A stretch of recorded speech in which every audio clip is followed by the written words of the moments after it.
At my last house, my wife let me build the golf simulator in the living room. And then when we moved, she said, no way that's happening again. So we compromised. I don't know how I did it, but she gave me the master bedroom. Come on, let me show you the tour. So this isn't my first setup, and I really wouldn't even consider it my second, because over the last couple of years, this has been my main hobby. I'm a dad of 3, I got young kids, I work from home, so I just stay up here playing fake golf. And when I moved into this house, I wanted to improve on all the mistakes I made in my previous builds. I had a plan for everything that I wanted, and I built this setup for just over $6,000. And the tech has come a long way in the last few years. So if you wanted a golf simulator, but you didn't think it was achievable, this video is going to show you just how achievable that is. Welcome to my simulator.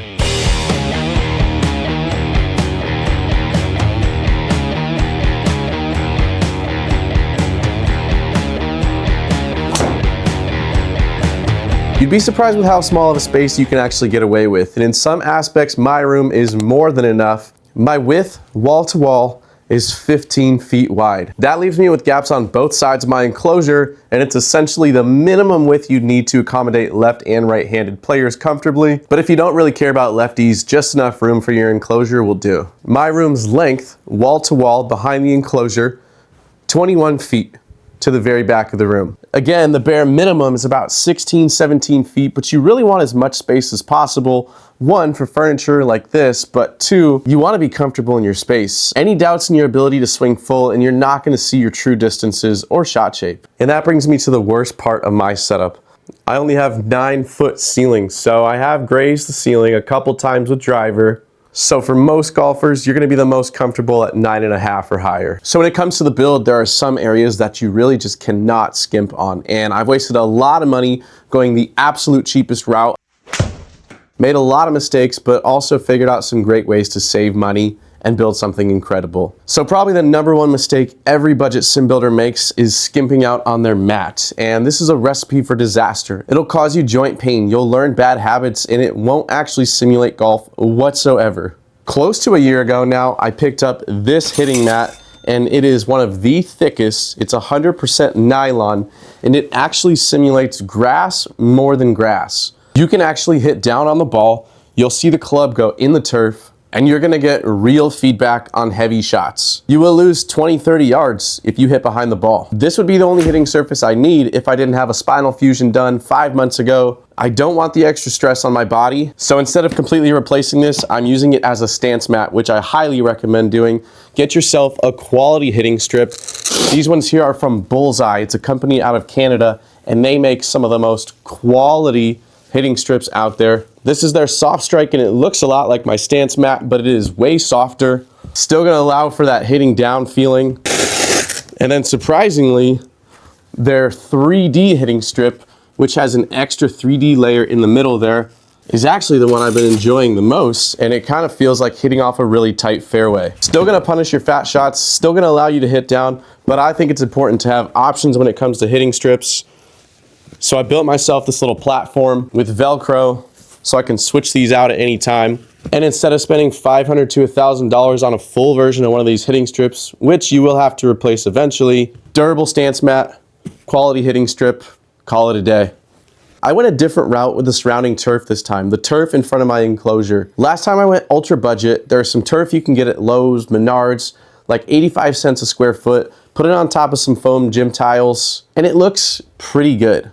But it's not real turf, it's more of a really thin carpet, and as well as you secure it, it can still ripple a little bit. So I decided to go a step up this time, and this is still on a budget. This is by the brand Go Sports, who puts out some, I'd say, mid-quality simulator stuff on a budget. And from the moment I opened up the box, I knew that this was a huge step up. It has the same urethane backing as my stance mat, so nice and durable, and actually has almost a ½ inch of turf on top. But the benefit of it being so thick is you can actually roll putts onto it. And so because I'm in a bedroom on top of carpet, I did put it on top of some foam gym tiles. These are from Temu. They got a nice thick rubber top. These are about a ½ inch thick. These are a little bit nicer quality than some of your regular foam gym tiles, but being that this is on carpet, I didn't want it to be super spongy. I wanted to be able to walk around on it still, and so it's still a tiny bit spongy, but a pretty good solution for just going right on top of carpet. Now, the Enclosure's probably made the biggest difference in my setup, and in the past, I've gone the DIY route, trying to build into a built-in space. Didn't quite have the black fabric on the sides, so no protection on top, not on the sides. And the benefit of the Enclosure goes well beyond that. Having the black fabric really helps your projector image to pop. So if you don't have the best projector, or even if you have a really good one, you're really gonna take away from that picture by not having a full enclosure.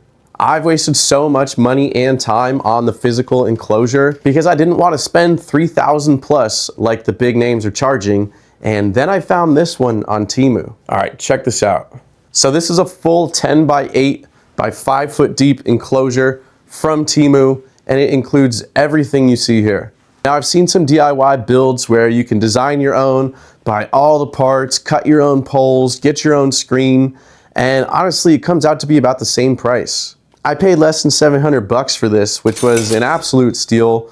The quality, of course, is not quite the $3,000 ones. It is in every single aspect, in my opinion, except for the impact screen. For me, it's still just a little bit louder than my liking, a little bit louder than a more premium option, but overall the picture is great on this. The screen is a dual layer design, so you Velcro the top layer, you can stretch it out and get it really smooth. I'm hitting into it with about 160 mile an hour ball speeds, no issues. It looks clean and well polished, and I got it up myself in like a good 3 hours. Definitely the way to go if you want a hassle-free experience. So everything I've showed you so far has been completely calculated. I'm getting a durable mat, a fantastic turf experience, safety and immersion hitting into an enclosure for a serious fraction of the price of what a lot of big retailers are going to charge you. But wait, there's more. Of course there's more. My launch monitor, the Square Golf Home Edition. This unit's taken the market by storm over the last year and a half, becoming the cheapest entry camera-based launch monitor. It is indoor only, doesn't like UV rays, so you cannot bring it outside, but for $700, you've got ball and club data. It's gonna give you a ball flight that is very comparable to a $7,000 GC3. Is it perfect? Absolutely not. But really right now, if you wanna stay under $1,000 and you wanna play simulator golf, this one is really the one to do it with. No subscription fees, and so many of them charge subscription fees yearly, and I'm sick of them. It's got its own software that's more or less free driving range, a credit-based system that's incredibly cheap, lightning fast shot delay, spin metrics, it's gonna show you the full curvature of the ball, everything you need for a great simulation experience. Of course, there are units that are gonna be more accurate, maybe some more data parameters, but if you're looking to get started, this one can take you a long way. So by now, I'm sure you've noticed this incredibly vibrant projector image behind me, virtually no shadows, crisp text, and endless details in the grass across the screen. All the skimping and money saving I did at the beginning of this build was for this beautiful BenQ AK700 ST projector. BenQ makes arguably the best golf simulator projectors on the market. They've got a lot of great features, like this one has a one-touch fit to screen for standard screen sizes. Press the button, it's gonna identify your screen. Boom, fill it corner to corner. No adjustments to be made. This is 4,000 lumen laser, 3 million to 1 contrast ratio for those really deep blacks. It's gonna look more like a TV than it is a projector. And when I have guests over in my setup, they tell me it looks as good as any commercial sim. So for the best image quality, the best immersion, you could go with something like this BenQ AK700 ST, but just know that it's gonna cost you in more than one way. Now, because I went the beautiful 4K Ultra route, it means I need a nicer gaming PC. That obviously depends on which software you're running, and I highly recommend GS Pro, which I'm running right now. The $250 per year software, runs on Windows PC only, but it features over 2,000 courses. It includes most of all the major courses you want to see, as well as probably quite a few in your hometown if you're in the US. This software's got beautiful driving ranges, build your own customizable hole, pick a single shot from any hole on any course and practice it over and over again until you master it.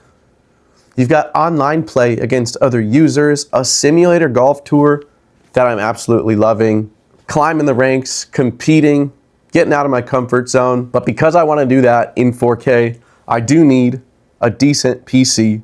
This runs an RTX 4070 Super. In layman's terms, that means this was a $1,500 PC a year and a half ago.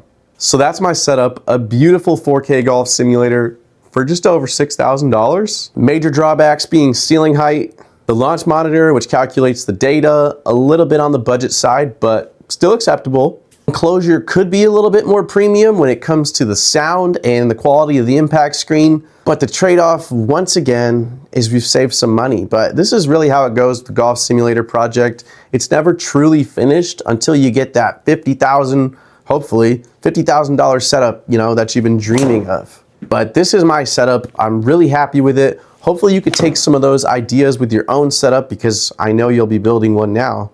If you have any questions, feel free to ask in the comments. I'll do the best that I can to answer them. I've got corresponding review videos for pretty much all the components I've showed you, all links in the description, and they help support the channel, so thank you so much. We've got some huge reviews on some new launch monitors, way more than you can even imagine, coming for this year. And the only thing I really can't help you with is how to convince your wife how to put a golf simulator in the master bedroom. I don't know what I did, and I don't know what she wants, but I'm still figuring it out. Something tells me I'm gonna pay for it though.